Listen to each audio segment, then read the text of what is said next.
All right, hey, this is Act 2 of the podcast. We're getting right back into it.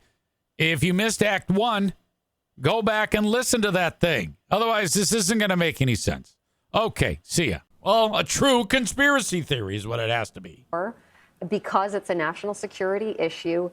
And, you know, it's tricky because you have mostly local law enforcement handling initially each of these cases. The FBI did help out with the search for this missing retired general, who, by the way, has not been found. Those 4 missing in New Mexico vanished without a trace. Oh. Also, the woman in California. But it just reminds you, people do go missing in this country. And I've talked to some family members, and so far, no one has said to me that they think their loved one's disappearance or death is linked to any of the others. But it is curious, and it's gotten a lot of attention. I don't like her doing the report on this. She needs to be fucking more serious instead of all cheeky. Donut dances. Nothing to see here. I can't understand what the big deal is. I mean, how many people committed suicide who knew the Clintons? LOL. Topher says a lot of conspiracies have some truth in them. Tophus adds they're in a 55-gallon drum somewhere, puddle of DNA. That's all that's left of them. Badger says they're hanging out with Nancy Guthrie. That is so weird that they have not been able to find her. Red Bull Brain Chris says Kristen Megan Kelly is a scientist / whistleblower. She's actually made posts before going to a convention to put it on the record that she is not suicidal. Yeah, I don't trust her at all.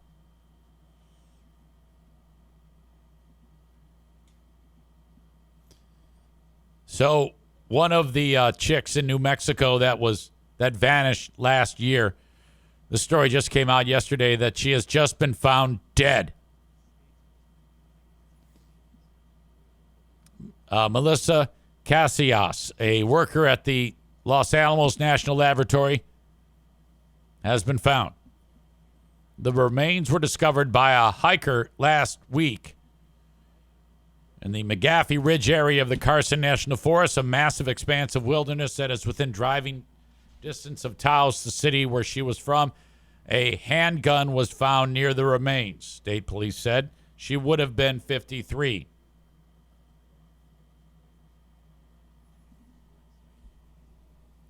I don't believe that for a second. Clearly, this was a government hit, and they made it look like she did this on her own. I mean, I want to hear from the family. Take me through this. Did she have a weapon? Did she know how to use a weapon? Did she seem suicidal? Medical examiner's office will continue to conduct tests to determine the cause and manner of her death. I mean, if she knows something, you just wait for the idea. You pay attention. When is she going to be? All right, she's going for a hike. Let's take her out. I thought she was with a group of people. She is among a group of at least 10 missing or dead deceased scientists and laboratory staff who worked at a sensitive nuclear or space technology lab.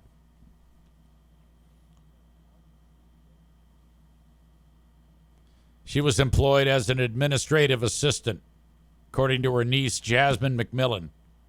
So she wasn't a scientist herself. She was an administrative assistant. So, I don't know, maybe she had witnessed something sensitive.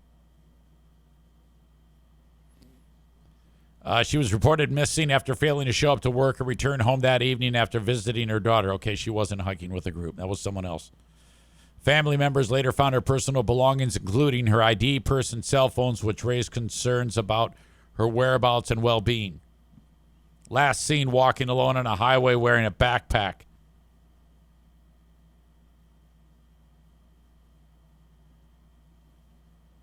The family released a statement of their own through a social media page called Find Melissa Mondragon Casillas, which is dedicated to her case. We confirm that the remains found are her. There will be more information to come out, but we can't tell you now. What we can tell you is she was located in an area previously searched. This is a lot to process. Our hearts are heavy, and we fully intend to continue to pursue answers for justice. All right. Come on now. Dan says women hardly ever use a pistola to commit suicide. This is very sketchy. Cole says, so she went for a hike with friends. No, I messed that up. She did not go for a hike with friends. That was another person. Murder lover Linda says a planted handgun, they mean. Yeah, I can't help but think that this is there's something fucking fishy going on here. God damn it. This is going to turn my show into a conspiracy show. Motherfucker. I can't handle this. Thank you to Lexi Marie. Lexi Marie Photography. If you folks need a photographer, wedding, family, maybe a person in your family is going to graduate college and or high school. Maybe you're planning to do a proposal and you want to be extra sneaky about it. Lexi Marie Photography can capture these moments for you. Have a professional like Lexi Marie do the job for you. She is the most affordable in all of West Michigan. I want you to go to LexiMariePhoto.com. That's Lexie Marie, Marie, photo.com. And get a quote for whatever it is you want done. Now, when you're getting that quote, you click on how do you hear from me? It's a drop down. When you hit the drop down, there's a spot with my name on it. Make sure you put that there. Now, this is a new sponsor. She's been with me for 2 months, and I'm hoping to move the meter for her. It's always a critical time when I get newbies on. All I'm hopeful for is that they get a return on their investment. Okay, they get a return on their investment. That means they'll be back for more. That means the show continues to grow. So bang on her door for any type of photo work that you need done. Also, if you've got a business and you want to market your business with perfect professional photography of whatever it is you do, let's say you're a HVAC specialist or you install cabinets, you got a restaurant, you're going to need photography for all of your socials and your website to look as good as possible. If you're snapping a photo of whatever the fuck with an iPhone, your competition is doing it with a professional photographer. Get up to speed and have a professional do all the photography for your business. Go to LexiMariePhoto.com. Thank you to Jeremy Out the Door and his crew over at the Jennison Pool and Spa Depot. Remember I said that Pooh Bear was on the warpath because Jeremy didn't open the pool on Thursday? Well, I found out that I was supposed to get a phone call saying he's not going to make it till Friday, and for whatever reason that fell through the cracks. So Pooh Bear and Jeremy Out the Door, I said, Pooh Bear, go talk to him. He feels really bad.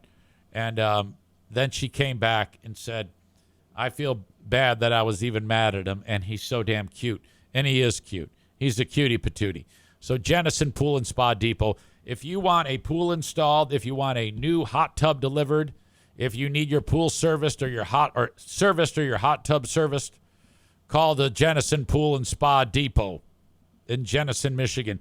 They have a fantastic showroom of the best hot tubs money can buy, plus all sorts of pool accessories like slides and fucking basketball hoops, all that shit. Is over at Jennison Pool and Spa Depot. They're on Chicago Drive in Jennison, Michigan. Bright blue awning, can't miss it. On the eastbound lane, that would be the south side of Chicago Drive. They also have all the pool supplies you could ever want. Any type of chemicals, pool toys, anything to do your own service if you want, or have Jeremy do it. Jennison Pool and Spa Depot, thank you to them. And when you ask him, hey, how much is it going to cost me? He's going to give you a price, and he's going to say, out the door. That's why he is known as Jeremy Out the Door. Will always be known as that. Maureen says, I'm going to need to see a photo of this Jeremy Out the Door character. All right, let me see if I can get one.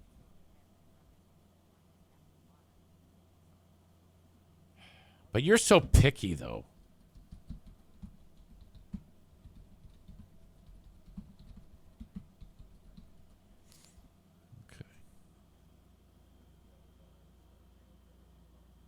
Okay, he has no picture on his LinkedIn. He's one of those guys.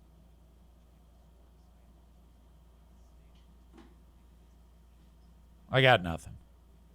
I'm going to have him send me one.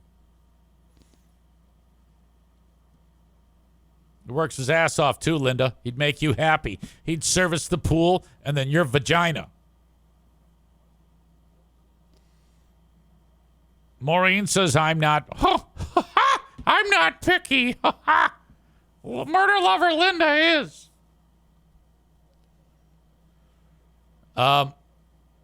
Badger says, did Mrs. Pop Pop invite him over for a late night swim? Stop.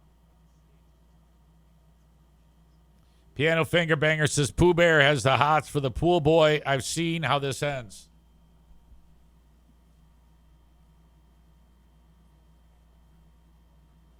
All right. Let's see here. Pooh Bear is now, it's day 2 of the big vacation after the school year. Hello? Hey, did you know that Mrs. Van Lan is up for some type of award? Yes. That is one of the teachers that you work with regularly at the high school. Yes, who I only work with mostly. Right, yes. right. Now, first of all, who does she love the most? You. See? Okay. Now, how do we help? Well, well, if you want to repost it, I posted it on Facebook, wrote a little message. So if you can, you can share the post. What does Facebook have to do with it? Don't you have? I mean, is it good? Does it go? That's where I found it, and then there's like a little link. Well, I know and that, but I mean, do you win by getting Facebook votes? No, but that's just to get the attention so that people can go on and vote. Oh, so people go to a website and vote? Yeah. Okay. I wish that it would be like, wouldn't it make more sense to take the nominees and have them maybe like a panel determine whether or not they get the award? Maybe, but not everybody could go. But I mean, it's hard to go into everybody's classroom and all that stuff. All right. Okay. So I have a question for you. Yeah. True or false? Jeremy out the door is a cutie patootie. False. False? I thought you said he was cute. He was cute. Well, wait a minute. I just asked you and you said false, and then you said he's cute. Yeah, but there's only one cutie patootie. All right, let me back up. Is Jeremy out the door a handsome man? Yeah. Okay. All right. Linda, I think, wants to bone. Oh, well, maybe we could introduce them. I think Linda needs to be black, though. Okay, I gotta go. Because I think that he's, like, into black chicks. No. Oh, I see what you're saying. That's what I meant. Oh. Yeah. Okay. Didn't you used to be into black guys? Okay, bye. Okay, bye. See ya. It's true. She dated this dude who, his nickname was Darkness. He was so black. His name was Adam. And this is a rare instance of once you go black, you do not go back. He was an enormous black man. Picture like Shaq. And I think she would like get on top of him and he would like spin her. Like she'd be like on a skewer. This Monster Johnson. And so, I stole her love. And I guess he sent like a fucking letter saying, you can't do it. He's a loser. And then, but she didn't listen. She needed the Armenian hammer is what she needed.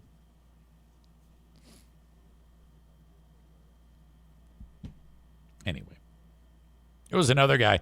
There was two dudes that wrote letters to her demanding that she stop dating me. One guy was a dude named Greg, believe it or not, and the other one was this Adam dude. And they were all like the same age as her because I started college. I had just turned fucking 18 when I started college. And then a few months later, I'm taking Pooh Bear to Pound Town. She's getting ready to graduate, and all these old fuckers are telling her to kick me to the fucking curb. She's like, fuck that shit, Armenian Hammer. Megan is here. Megan is always like a late arriver to the show. Welcome to you, madam. Tophus says, rumor has it that guy could get liftoff from helicoptering. Oh, he had a fucking baby arm, I'm guessing. Well, anyway. Thank you to Pooh Bear as always. This was a great moment in the college baseball playoffs. West Virginia beat University of Kentucky in Battle of the Hillbillies 6-5 in extra innings. And then when you win, or after the game, you always have to sing that John Denver song. Take me home, country road, to the place I belong, West Virginia, Mountain Mama. Take me home, country road. We do it at the hockey game. It's the greatest sing-along song that has ever existed. It's much better than that Neil Diamond rape song, child rape song, Sweet Caroline. So the team wins the game, and then the fans are all losing it.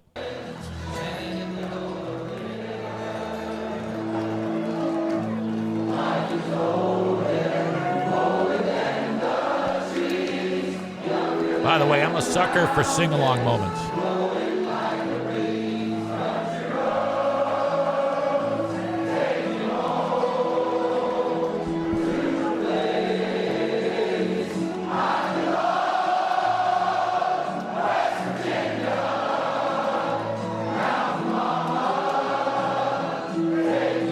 All the baseball players are arm in arm. Boy, how many guys they got on that team?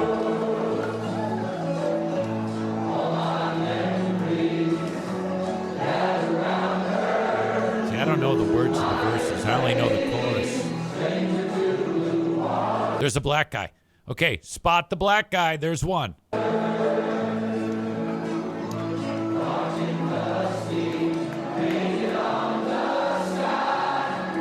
Here's two. This guy doing the interview.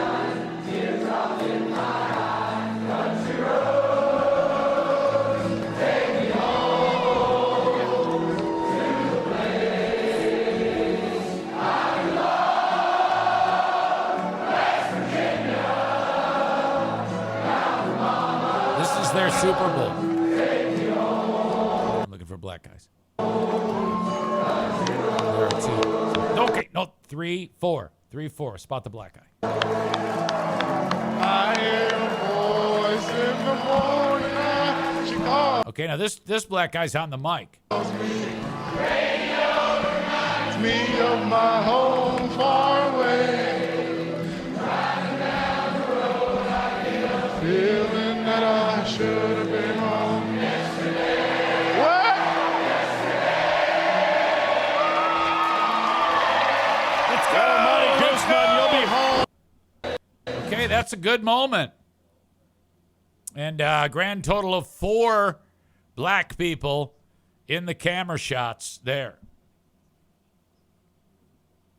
Quote, that John Denver was full of shit. Signed, Lloyd Christmas. I don't know what that means. Francis Bazuki says, oh, this is so nice. Murder Lover Linda says, I'm singing along now. Alan says, this song is the fucking best. Argue with the wall. No, you're right. It is. It's a great, great song. Maureen says, this is pretty cool. Megan says, God damn it, I love a sing-along. Fucking Murder Lover Linda says, fun fact, Nick Saban is from West Virginia.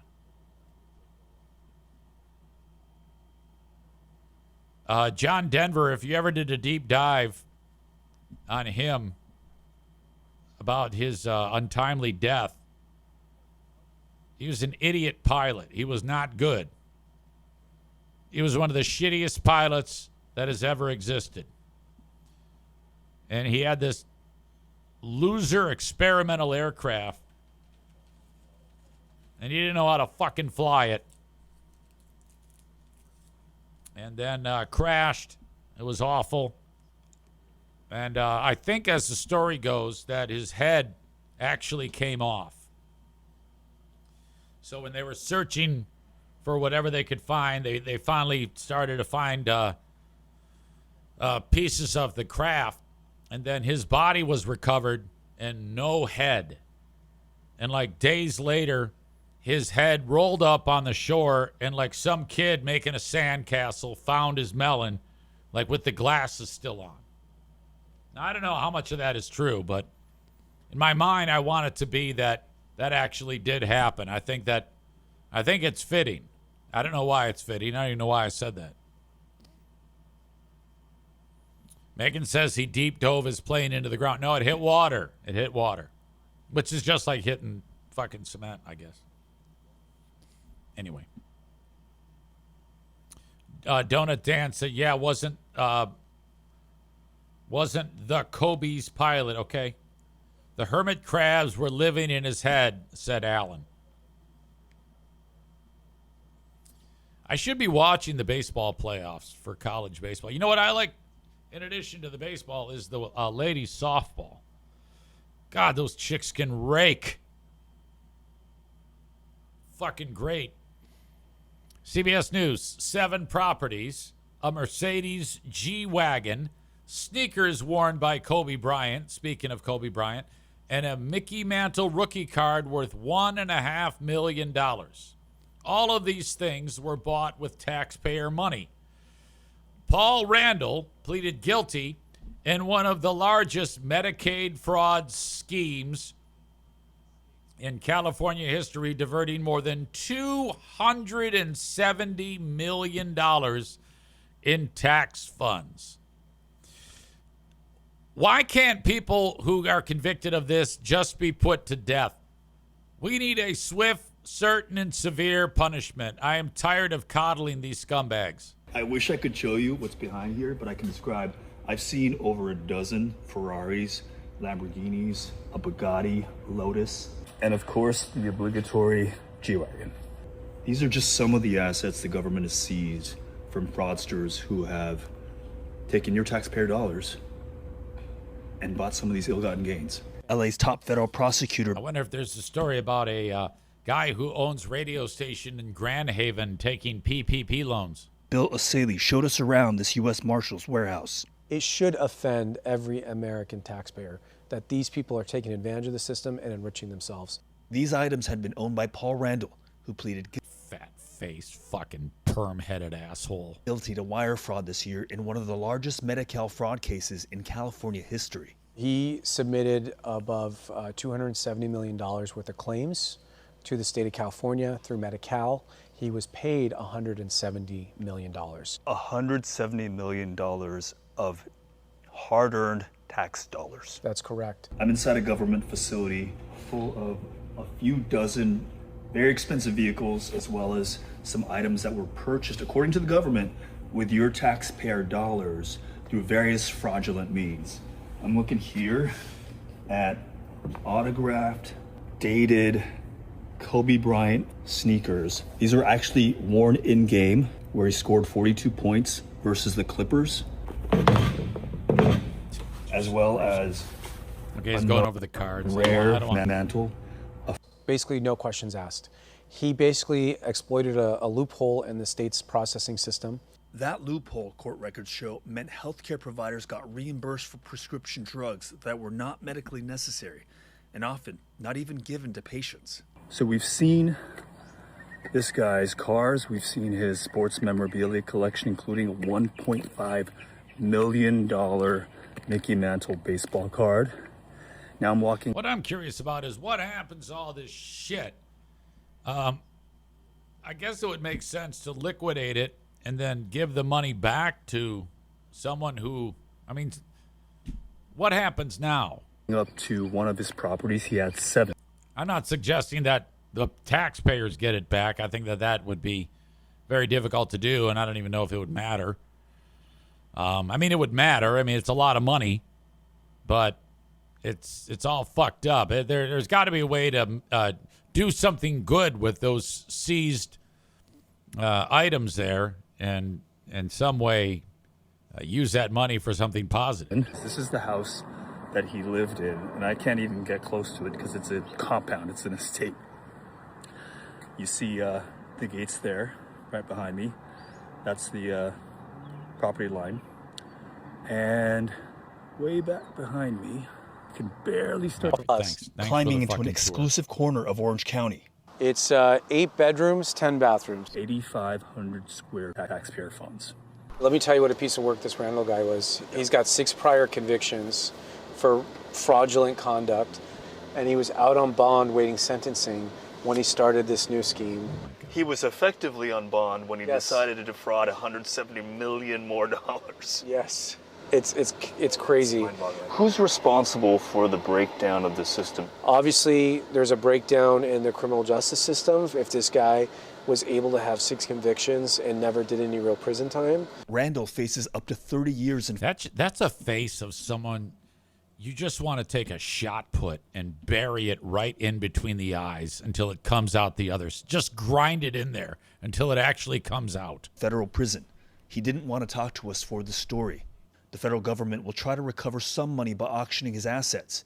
But Asali warns, in other cases, they can't get back the money. We see a lot of that money leave the country quickly. And once the money leaves the country, it's much more difficult, if not impossible, for us to trace it or recover it. Don't say that, because then the next fucking criminal's going to do the same thing. Investigating government fraud is a priority for Haywood Talcove. He's been warning officials about scams for 2 decades. U.S. taxpayers lose $1 trillion a year to these criminal groups. $1 trillion. Where's it going? It goes to Russia, it goes to China, it goes to Nigeria, it goes to Romania, and it's never to be seen again. By his estimate, of that $1 trillion, roughly 70% ends up in the hands of transnational criminal gangs. Taxpayers are funding transnational criminals who are using this money for horrible things: child trafficking, drugs, Hey, don't knock those things. threats to our democracy. Cars, cards, compounds. This is what fraud looks like after it's already happened. Asali and Talcove agree. That is why it is so important that the money never goes out in the first place. Oh my God. $1 trillion. Think about that. My God. Tophus writes, I'm offended. I've been offended about all the fucking cunts stealing our taxpayer money. Yes, they should be put to death, but before that, they should be tortured, starting with slow castration. No, 100%, and it's got to be like on pay-per-view or in the village square. I've said this many times. We have to adopt some punishments of these countries that, it's swift, certain, and severe.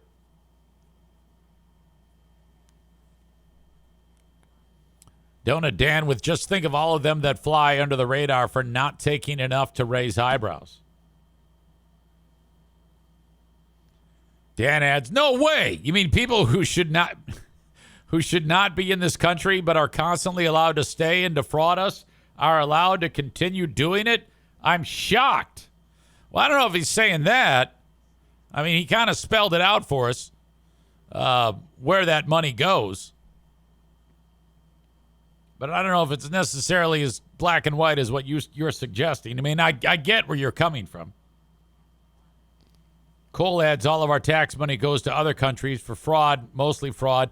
But without fraud, how are people going to pay for their radio stations? It's a great point. It's a great point.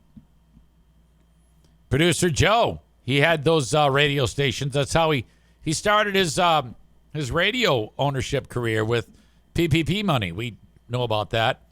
Of course, I made sure that they knew that. And took all that information and submitted it, not a lie, not fabricating this, with screenshots to the Justice Department, along with last known contact information, in hopes that they could, just make sure that it's on the up and up. The last thing you'd want is our very own producer, Joe, taking yours and my tax money on PPP loans to open up radio stations that weren't there. I mean, I'm sure the radio stations are there. I'm sure that's all legitimate. Right? All right. This is one of those weird days. I'm looking at the things that I have left to talk about. And, there aren't any. So that's kind of weird. By the way, if you ever have a question on an AMA style, ask me anything type of question in the chat, by all means do it. The chat is one of the life sources of the show. And as always, I appreciate you. Cole says you should apply for a job at his stations. I've got enough jobs. If you ever have a story that you want to share, by all means, get it into me, eric@ericzaneshow.com. On the Shoreliners Striping inbox. I appreciate it very much.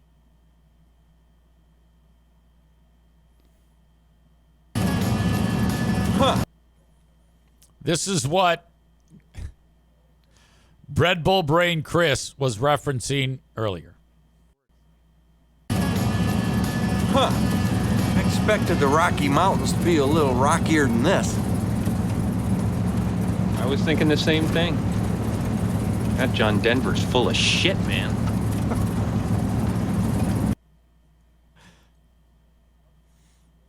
Outstanding. Thank you, my friend. Thank you, Cole. You just reminded me of something I need to talk about. Did the NFK actually shower? He did on the day of the fight. And I've gotten a lot of feedback from people saying that they're mad on my behalf over that. And he did shower today, too. Yesterday was weird. And I kind of kept my distance. And I think he noticed because he did his best in apologizing. That's a cough drop. He apologized for the second time. But I just want to make sure, I wanted to make sure that, we actually have some resolution, something to build on. And I don't know that we did. Maybe because of the showering, but Adam put it best, Adam Balboa, in a text exchange.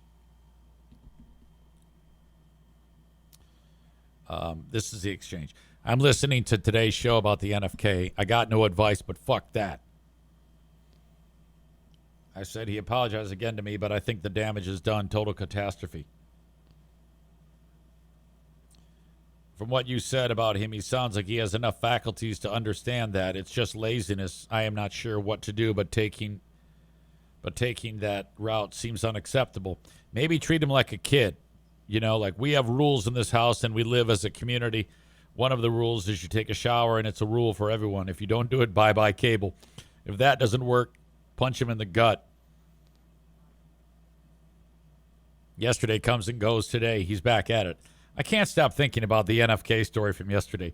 You probably did the right thing by not insulting him, but man, I would have wanted to tell him, you are the grossest person on earth. Showering, shitting your pants, asshole. If you're going to be that gross, you at least need to be nice. Then I said something I don't want to read. Adam says, if it were not for you, EZ, he would be homeless, paralyzed, or dead. I said 100%. He says, I couldn't deal with it. Maybe sit him down and say, look, I'm going to talk and you're going to listen. This is my house. You're welcome. This is what I wish I said. You ever do that? In hindsight, you're like, God damn it.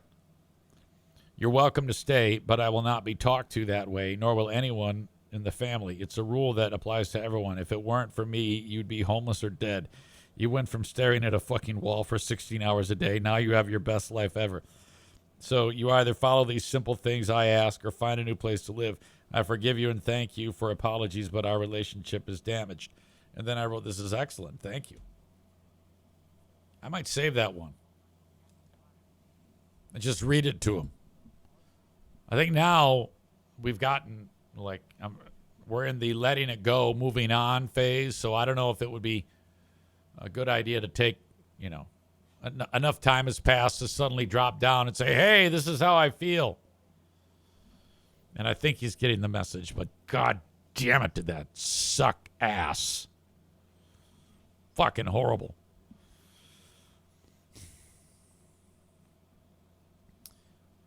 Thank you as always. Sorry, I just heard something. To the sponsors, Nate over at Zelensky Outdoor Services, 734-626-7788. All right, if you got a team that's already cutting your lawn and you're like, God, this looks like shit. You don't edge. You don't use a weed eater. You rush through it. You're in and out as quickly as possible. You don't clean up after yourself. What am I paying for? First of all, you're paying more than what you would be paying if Nate was doing it. And you're getting a, not nearly as superior of a job. All I'm asking is that you get the quote from Nate. 734-626-7788. 734-626-7788. Anywhere in West Michigan. And when you sign up to be part of his, to get his services, if you recommend a friend and they take him up, same thing, you get a free cut. So that's saving you money. I've got a tree service in West Michigan. Get rid of unwanted trees and have the stumps ground by Kuiper Tree Care. Call or text anytime. 616-828-8225. 616-828-8225. They can also trim your existing trees and clean up any storm damage and do tree risk assessment with their 3 certified arborists. They've got plenty of knowledge to determine what is the problem with your trees. I have a mortgage specialist. It's Mario Flores. The website, gowithmario.com. When you do that, you can get in line to get a refi or a pre-approval for a mortgage. Gowithmario.com for the Mario Flores Lakeshore team of Van Dyke Mortgage. So great. They're awesome. From anywhere in the U.S., they'll help you out.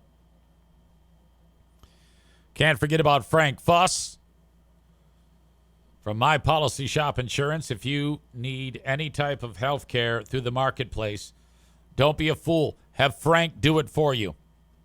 His services are free. He gets paid by insurance companies. All you have to do is reach out to him. The best way to do that is go to appointmentwithfrank.com. That's appointmentwithfrank.com. He will help you out with everything you need to know and getting insurance from the marketplace. And finally today, and be thinking of a asshole of the day because I'm bugging out of here early because I'm absolutely out of things to talk about. Pinball Land, online at pinball-land.com. Ryan from Pinball Land is going to join us live on Collab Cam tomorrow at about 10:30. It's going to be a lot of fun. Always great to have Ryan from Pinball Land with us. So $9 for an hour of pinball / retro arcade action in Rockford, Michigan. $15 for 2 hours, $20 a whole day. Thank you again to Adam Balboa, who tipped me off to these folks many years ago. We finally got him on, and it's a fantastic relationship. Great place to go. We must schedule another pinball fucking adventure. Donut Dan says the fraud bastard. Stevie says the same thing. Cole says, asshole of the day nerd that said it was a meteor and a passing satellite and not a UFO. Alan says, is there a chance Pooh Bear told him to apologize to you? I guess it's possible, but I asked her not to. Keep it simple, I like to say.